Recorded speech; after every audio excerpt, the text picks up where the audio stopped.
What's up? This is Jacob Wilson from Alt Rock Live. We're here at the Visalia Fox Theater with Three Doors Down on their acoustic tour, Songs from the Basement. How's it going? Why don't you introduce yourself, say what your role in the band is? I'm Chris Henderson. I play lead guitar. Awesome. So you guys started the tour on January 10th in Nevada. How's it been so far? It's been really cool, man. Just acoustic is one thing, and this band's used to being bigger than life up on stage, lights and video and pyro and all that. So to take us back, it's almost like deconstructing our career almost, because we're playing songs from the beginning of our career, written the way that they were played, the way they were primarily written on acoustic guitar. So it's nice, man. It's like taking a trip down memory lane. It's really cool. Yeah, so you said this obviously is an acoustic guitar tour. Is this your first acoustic tour ever? Yeah. I mean, we've played acoustic shows, but never toured like this. So it's really a new experience for us, and it's working out pretty well.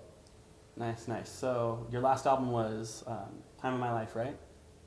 Are you asking me? I don't know. It was in 2011. Are you guys in the process of writing any new material? Yeah, and actually that was our last studio record, but we did a Greatest Hits, yeah, with 3 new songs on it, so that's why I got confused. Yeah, and we're actually getting ready to release another record at the end of this year, so end of 2014. Awesome. So what can we expect the new songs to sound like? I mean, I don't really know. I mean, they take on such a transformation from the time they're written to the time that you record them. You know what I mean? I mean, and it's evident in this tour because some of the people that are familiar with our studio records are going to hear these songs way different. For instance, Kryptonite has kind of a one feel, you know, dun, dun, dun, dun, dun, right? But when you play it acoustic, it has a bouncy up feel. So it's dun, dun, dun, dun, dun, dun, you know what I mean? Kind of like that snare marching thing.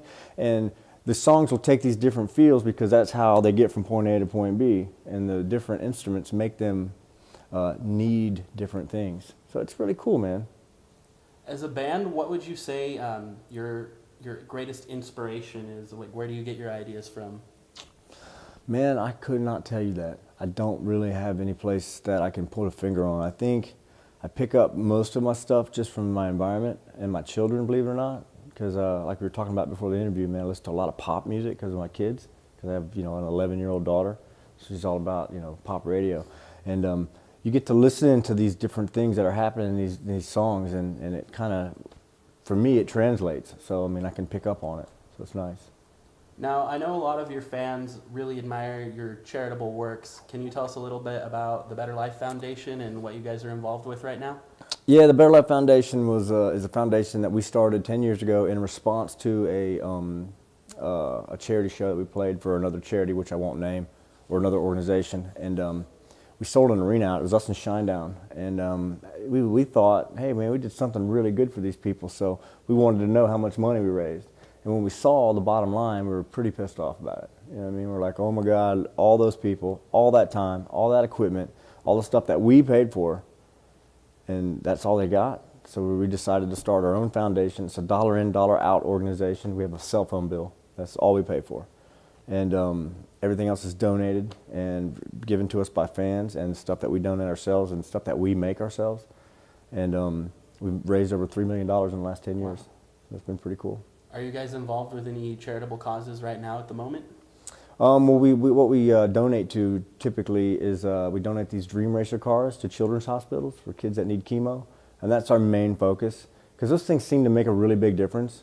Because, you know, if no one's been through chemotherapy, I mean, I personally haven't, but I've been around it from the foundation and from people in my family. It's a nasty business, man. It's nasty business, and those children need something to take their mind off of it. So these Dream Racers are cars. They look like NASCARs, and they have an Xbox 360 or an Xbox One installed in them.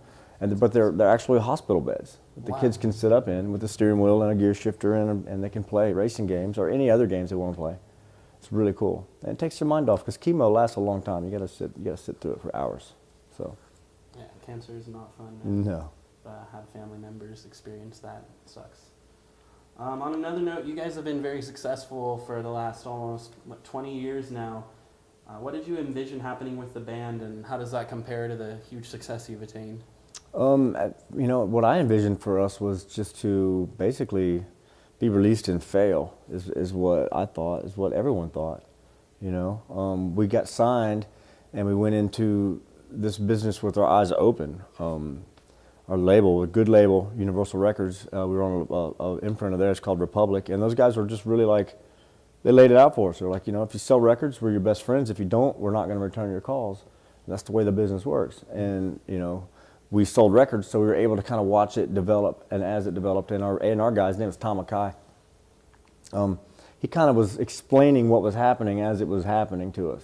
So we were able to kind of watch it, and it was really, you know, really cool. So we had no expectations coming into it, but as the band developed, we started learning what to expect and what to, you know, and that's when the expectations came. So we've pretty much been right on track.